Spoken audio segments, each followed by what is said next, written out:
Welcome to Fluorescene. I'm here today with Dr. Mark Dunbar. Mark graduated from the Michigan College of Optometry at Ferris State University in 1986 and went on to complete a fellowship in ocular disease at the Omni Services of Lexington, Kentucky. He's been on staff at the University of Miami's Bascom Palmer Eye Institute for over 30 years. Currently, he serves as Director of Optometric Services, I believe. You can correct me if that's wrong.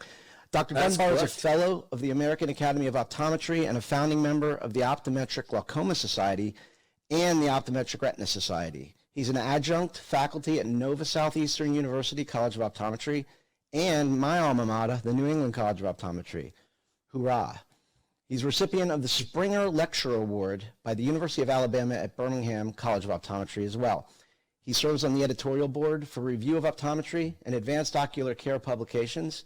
He's served on several advisory committees, including that of the Academy, the Florida Optometric Formulary, the AOA Medical Eye Care Committee, the Florida Optometric Association Continuing Education Committee, and the AOA Diabetes Eye Care Project Team. He serves as an advisory to many industry companies and is on the Vision Expo Continuing Education Advisory Board. Dr. Dunbar has numerous peer-reviewed publications in retinal disease diagnosis and treatment and lectures all over the world. So I just want to welcome you, Mark, and thanks for taking time out of your busy schedule to be here. And I want to tell people that I met Mark when he reached out to me with an idea for ODs on Facebook to create the hashtag TFT, which stood for Tales from the Trenches.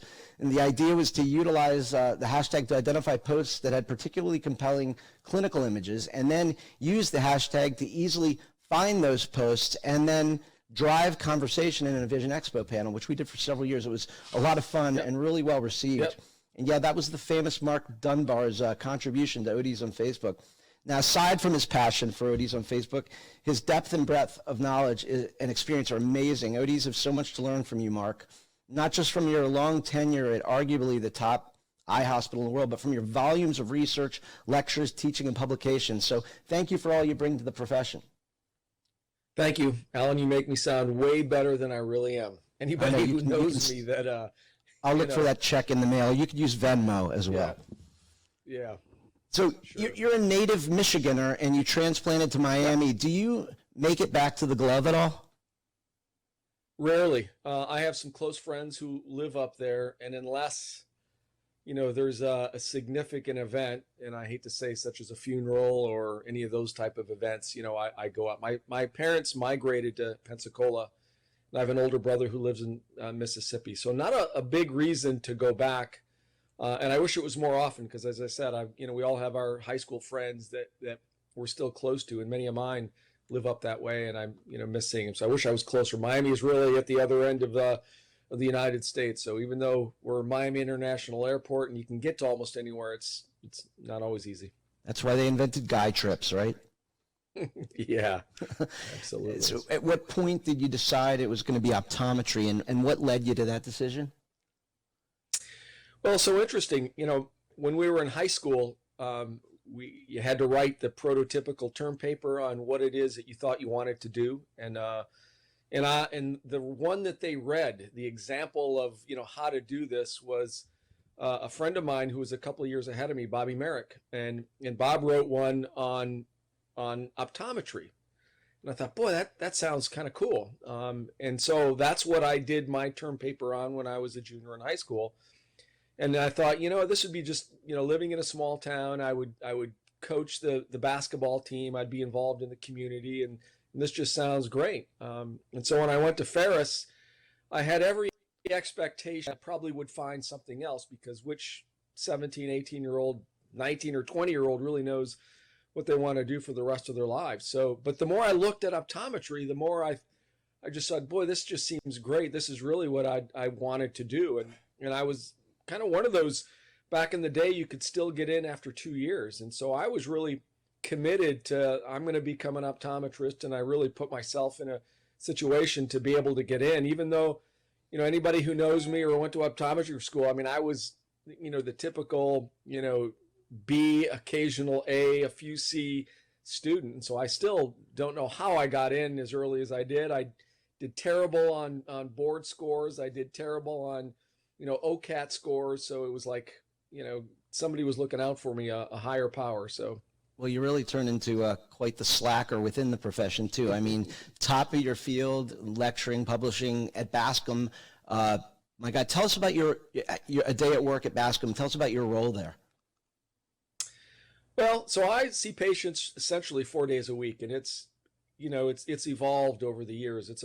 I do primary eye care, I think, just like everybody else. So, though I love and have a passion for ocular disease, in the early days, I worked a lot in the retina clinics, and of course have been written the retina quiz for many years. I was known as a retina person, but, I do primary eye care. So I see a lot of, vision plan patients who, just need a stronger add or a little more minus. I see a lot of patients who have glaucoma, a lot of patients with diabetes, just like everybody else, right? I see the cataract who needs cataract surgery. So I think it's a pretty prototypical primary care practice that does, a fair amount of medical, but also a lot of, I don't want to say optical. I mean, I am at a new satellite at Bascom Palmer where I'm even doing some kind of contact lenses, which anybody who knows me, I hadn't fit a contact lens in probably over 20 years. So I even do a little bit of that. So I think I relate pretty well to people that are, in the trenches doing primary eye care, because I think that's what my practice is. Yeah. I always thought of you as a retina guy, but your publications, when I went through them, covered everything from the back of the eye to ice syndrome, orbital tumors in children. You've written on MRSA, infectious anterior segment diseases, even cost of prostaglandin analogs and dyslexia. So you really know your way around the whole eye. Even though you're known as a retina guy, what is that the part of the eye you're most comfortable in?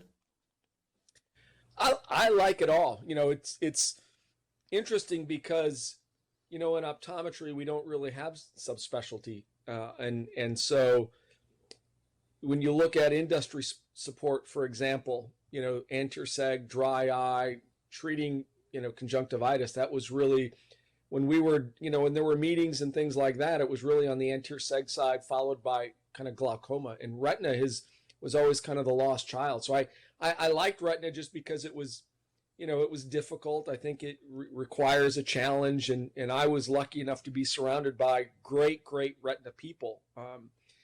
My mentors, even in optometry, were people who were just great clinicians.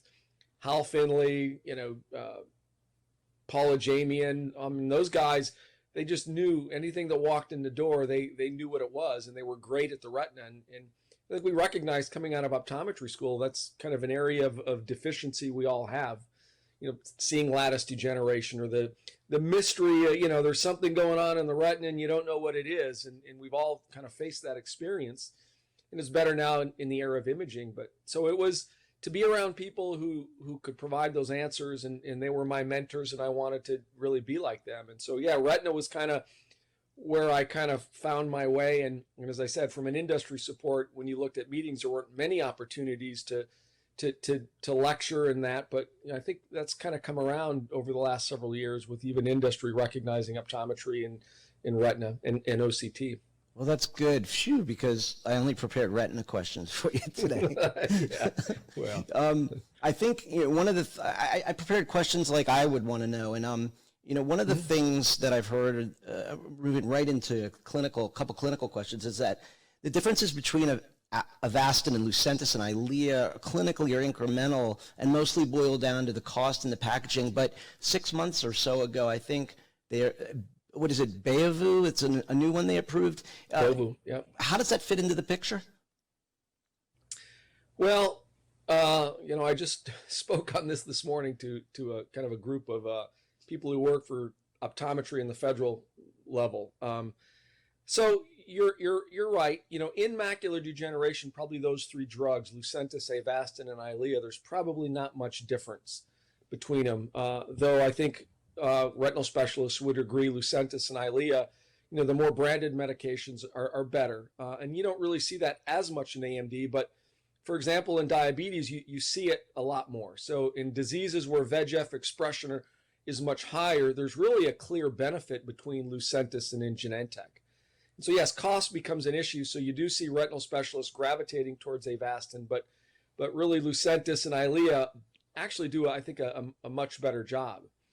And the downside of those treatments, of course, is, patients having monthly injections, and the burden of treatment, every month for the first 3 months, and then you like to treat and extend, but many patients need to be treated every single month, and it's a huge burden. So along comes these new drugs like Beovu, which is Novartis's drug, and so the idea was that it would be just as good as Lucentis and Eylea, but it would last longer and it would result in less number of injections. And in fact, that really proved to be the case in the clinical trials, which led to FDA approval. So, boy, there was a lot of excitement and interest around it. Unfortunately, once retinal specialists started using it, and this started really about a year ago, they started reporting cases of severe inflammation and retinal vasculitis that really was almost blinding, almost like having an endophthalmitis patient come in. And so Wow. it really put the brakes on using that drug. And so it's been a year out. I think it now has a black box warning. Don't quote me on it, but it really a drug that had great potential and probably would have supplanted all the other drugs, ends up kind of falling by the wayside because, I think retinal specialists are afraid of taking the risk of using it. Yeah, I mean, they've got stuff that works. You don't want to take that risk. Yeah. They've got to figure that out. Wow, that must be hard on the Genentech has a new port delivery system. So think of putting a surgically like a little port, and they can just essentially kind of pour the drug in that gets time released. And that's kind of the next exciting area. It uses Lucentis because it's a Genentech product, but there's a lot of excitement around that. That's great. It'll be great when we find something that can limit those number of injections. Staying in the back of the eye there, you've written a lot about occurrences at the plane of vitreoretinal separation, like VMT macular holes and epiretinal membranes. Can you tell viewers how you approach these conditions and when you think it's time for surgical care? So, I think all of us are used to seeing those kind of conditions now that we're in the era of OCT, right? It used to require, Gass would talk about how difficult it was to see a stage 1 macular hole, and it all had to do with the ability to see the vitreous, which, you really aren't able to do on clinical exam. So along comes OCT, and boom, I think we were all seeing cases that, we never would have seen on clinical exam. We started recognizing it's more common than we ever thought it was. And so a lot of these cases, remember, vitreous sometimes will spontaneously detach on its own, and I've got a couple of cases that I always show in the lectures where that's happened, but we know that in some patients the traction continues and they'll progress to a macular hole. So there's different thoughts. I've had retinal specialists that will wait until patients develop a full thickness macular hole. So even though there's a lot of traction on the retina, the thought is that even if they go on to develop a macular hole, the success of vitrectomy and repairing that hole is no greater than, if you treat it early versus wait till they develop the hole. And then I've had patients who are very symptomatic, and retinal specialists would treat them early just because they're very symptomatic. So I think, like a lot of things, symptoms really drive what we do for our patients. And if they're really symptomatic, then, I think you refer those patients on. And then, if they're doing okay, and you have an OCT, and many of us do now, I'm a champion of optometry. I think we keep those patients in our chair. We watch those patients until they actually need to be sent. And that's really what technology like OCT affords us the ability to do it. Not that we're a retinal specialist, so I don't want to make that claim, but I think it does put us on really more of a level playing field. That's a soapbox that I stand on too. And interviewed Dr. Jim Finelli recently, who, again, that's a big thing with him. Yeah. I agree with that. Where are in that area of the eye, I know that sometimes they'll apply plasminogen or microplasmin treatments. Is that something that is still done regularly? Not really. That's a drug that, again, seemed to make sense. It would cause really vitreous lysis, if you will, and would cause a spontaneous detachment of the vitreous. The problem is it didn't really work really well, and it was expensive. Yeah. I want to say it was like $4,000, and the success was, up to 40% if the conditions were right, for vitreomacular traction and developing a macular hole. But the reality is the success was much less. And again, as it really ultimately showed after market, is it was kind of toxic. So patients would have some toxicity, they would see yellow. And so I think because of the expense, because it didn't really work well, and because of the side effects, I really don't know anybody that's really using it anymore. Interesting. Interesting. Yep. One of the things I promised you when I asked you on here was that I wouldn't throw any hardballs at you, but I lied. Okay. Can you, it's not that hard, I'm teasing. Can you tell us about a time when you, Mark, were stumped and what happened? Well, I get stumped all the time. Just a particular time. I don't know if anybody's doing, I just was today, on Fridays, I don't typically see patients, but we, in the era of COVID, we're doing a lot of these kind of rapid telehealth visits. And so I was seeing one this morning of an African-American lady who's got just a lot of eyelid swelling. Only one eye, no pain, no tenderness, really no nothing. It started on Sunday, right? And so I didn't have the ability to examine her, but obviously the telehealth platforms are pretty good, and I felt like I got a pretty good look. But pseudotumor, wasn't a cellulitis or a preseptal. She didn't have a sty. She didn't have a chalazion. She didn't admit to being bit by a bug. So, I think we all have patients that we look at where we're just not really sure, And again, we have imaging technologies and things like that will help us. I have another lady who I've been following for years and years, and she's got this little macular change that's clearly visible on OCT that, she's 20/60, and I'm not sure why she has it.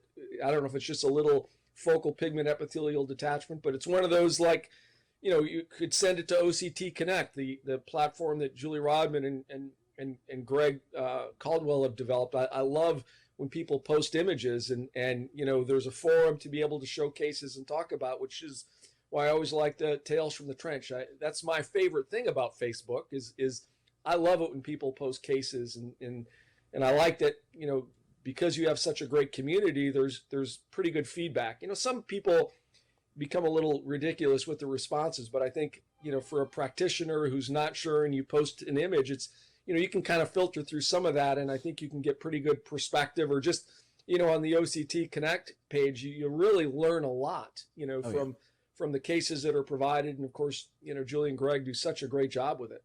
And it's great that, it's great you said that, because it's, the viewers like to know that the thought leaders get stumped, that the thought leaders are still always learning. I mean, we're all in this to learn, and that's a great thing about the profession is I always continue to learn. I think that's a mistake when you feel like you know all the answers, or you feel like you have to fool people that you know all the answers. There's a saying, you're as good as you say you are until you say you're better than you are, right? I remember Gas all the time. It's like, I don't know what's going on, and here's probably one of the best in the world who didn't know. And I think that happens to all of us. So just admitting, I'm not sure, getting a second opinion, or asking, or, those type of things. What's your opinion on YAG vitreolysis?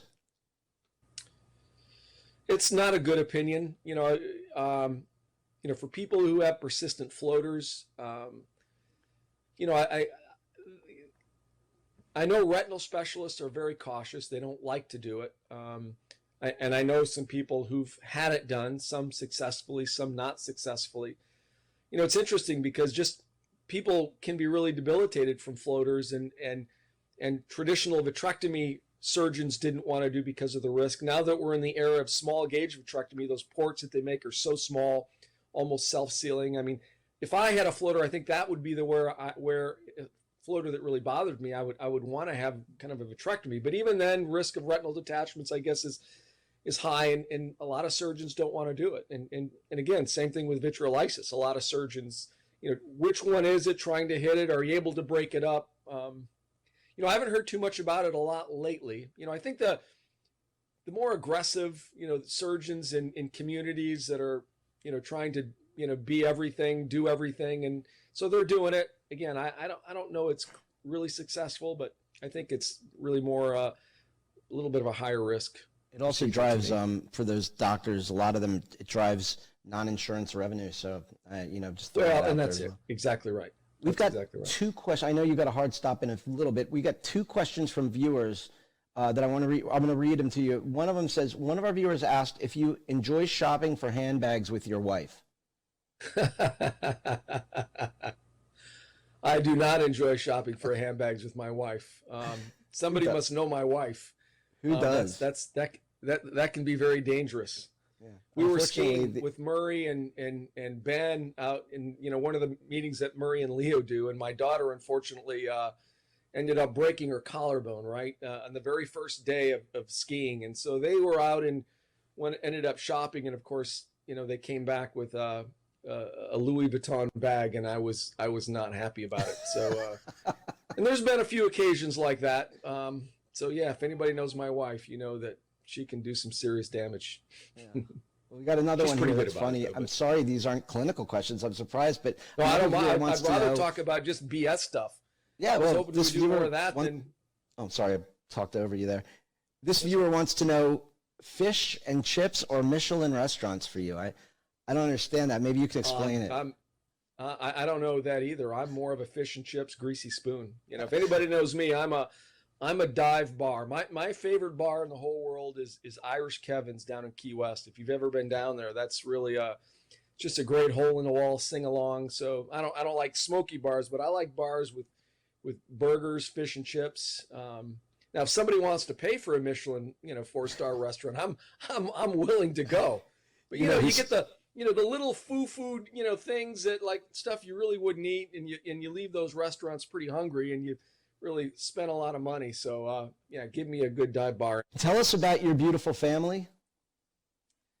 So yeah, I have 2 kids from a first marriage, Kristen and Trevor. They are in their mid-20s, and both of them they live in India. Well, Trevor lives in Ohio, Columbus. Kristen lives in Indianapolis. They're both really, and Kristen married to a great guy. They're good. Their mom did a great job raising them. They're smart. And then I have, from a second marriage to my wife Ileana, I have a 16 and a 14-year-old. So one is a junior in high school, one is a freshman in high school. So and my wife is Cuban, so I've got great Cuban in-laws and a Cuban extended family, and that's probably one of the things I love the most. That being from Michigan and a smaller family, and my mom is German, my father was American. I mean, we had family, but it's not like Hispanics or Italians, for example, where everything is a let's get together and celebrate and have fun. So I was really lucky enough to meet my wife and have great kids and have a great family that we're always cooking. People are coming over. There's always when my older kids come down, there's always a party at our house. There's always people there. We're always cooking. We're always having fun, and I think that's great. Yeah, it's nice, and it's very meaningful as well. You left out talking about your golden doodle. So tell everyone how awesome golden doodles are. Yeah, I have Molly. She's actually a standard poodle, so she looks just like yours. I mean, they would be almost identical. So no, she's just like yours. She's high energy, the sweetest, smartest, lovable dog. She's just she sleeps at the end of our bed. She loves the kids. She's just great. So yeah, she is a key part of our family. And always if I posted more, I don't post a lot on Facebook. I wish I did. I'm still a little intimidated by the platform, but I would, you probably see Molly if you look at my wife's posts and whatnot. Well, some people like you have better things to do than me. Does Molly always face the door when she sleeps at the foot of the bed? Because that's a big thing with ours. He's never not facing the door. She kind of curls up. Yeah, I think she is faced towards the end of the bed. All right, well, listen, I know you have a hard stop, and I just want to tell you, our viewers are going to love this. Thank you for all the information you shared, and thank you for everything you bring to optometry. I'm glad to... Yeah, I'd love to do it again and talk about other things besides... And by the way, I've worn a tie 4 times since March, so this was not... I'm usually, especially on Fridays, I'm a little dressed down. I've got a recording that we're doing after this for an NEI thing on macular degeneration, and then, again, I spoke to Andy's group this morning, so I figured let me just put on a tie and you look marvelous. That's not usually me in the era of COVID. We are now like surgical scrubs and dressed down just like everybody else. So. Well, we get it, and I'm definitely going to have you back. That's a no-brainer. So I appreciate it. Wait for that invitation, and again, go on to your other thing. But I look forward to catching up with you again. Okay, and we'll talk soon. Oh, right. Congrats on Vision Expo in Orlando this year. We just got that. Yeah, they made that announcement today, so I hope everybody comes. I'm going to miss New York City because I love.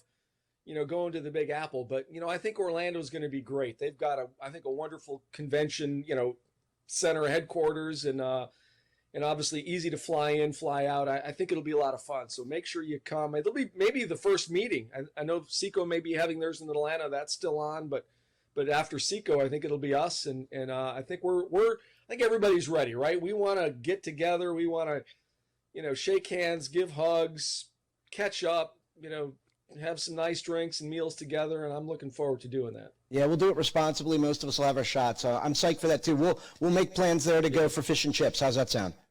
All right, Alan, that sounds good. All right, Mark. Good seeing you. Take care. Take care, buddy. Bye-bye. Bye, everybody.